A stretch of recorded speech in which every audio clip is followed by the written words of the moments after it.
With this presentation, I'll give you an overview of assemblies. So I'll click on Assemblies and Assemblies again. Now, assemblies are simply composite rates or built-up rates, which is useful for speeding up your estimating. As with the price list, and I suggest you look at the price list overview video, it gives you more detail, but the coloured headings up here, these blue headings, indicates there's a secondary index on each of the coloured headings. So if I double click here, I'll see just costs now. Double click this one, excavation, or they've pushed into alphabetical order, or if I double click here, they go back to their numerical order once more. With regards to groups and categories, they don't use the same group and category as in the price list. Gives you more flexibility, but if I need to change the group, point at the field or left click on the field and then right click, and you can either create a new group, or by double clicking on any of the existing ones you can attribute that particular group to that item. Same with categories, you can choose categories as well.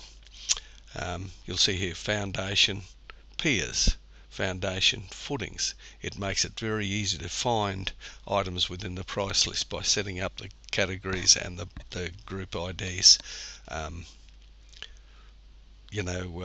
to suit yourself. Now, for example, if I move on to this field here, you see this alpha bar is no longer active, it's inactive. If I go back to that group field, you'll see that that alpha bar is now active. If I move on to the categories field, now that alpha bar relates to categories. If I go to groups, it relates to groups. So in fact, if I wanted to find something like slabs, and I hit S for slabs and then double click on slabs, I filter on just the items that have a group ID of slabs, and then double click on the heading here, pushes them into that particular index order, so they then become alphabetically aligned on the category. Now, for example, if I reset that filter and go back to the first item and go to the first record, now if I move on to this field and I want to find everything to do with driveways, I click on D and I'll come in here, and there should be driveway in here somewhere. Choose one that doesn't exist, but let's have a look at drains, for example, and you'll see here there's concrete spoon drains and so forth. So you can set these groups and categories up for your own benefit so you can understand them, or if you like, you can go and print those groups and categories out in a list form for reference if you wish. Okay.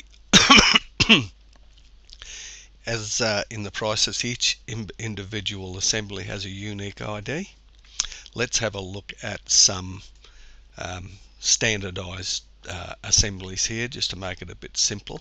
I'll cover creating and copying and deleting assemblies at a later video.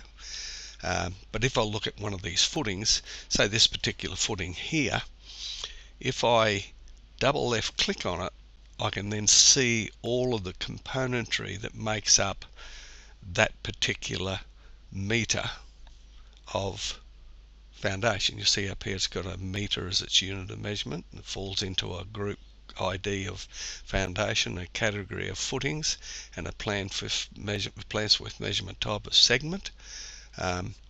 So these are the items which make up the assembly. This is a quantity of each item required for the assembly. And up here is the note. You can actually edit these notes to suit yourself. Just click on edit the assembly note here, and away you go. Add a new component, opens up the price list. You can choose an item to put in there. That'll be covered in far more detail in a construction of assembly, which I'll do a video on shortly. So basically that's the overview of it. You'll notice here that I can see all the assemblies here now, and some of them are active and not active. So I'm viewing all of them at the moment. So you'll see there's 1072. If I say view the active ones, then I only see 160. If I want to view the inactive ones, I see the ones that are inactive. If I then say I want to put this one back, I just tick it and it goes back into the active list now. So that's standard right throughout Buildercost as far as the main forms are concerned, like clients, creditors, price list, assemblies, and estimates, and so on. If you want to go directly to the price list, you can go to the price list here and add items, etc., etc. If we want to print out lists, we can do that. As I said before, I'll cover this in more detail, creating assemblies, in another video. Just remember the reset button here to get all of your items back. So that will do. Like to look at any of the help files, you click on here and you'll see the help files appear and you can select which one you want to look at.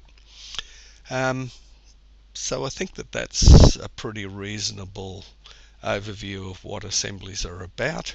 Just remember, if you want to edit the components, you choose the item you want and click on edit the selected assembly component, or if you're more a mouse person, just double left click on the ID, it takes you to exactly the same place. Okay, so that will be the end of this assembly overview video.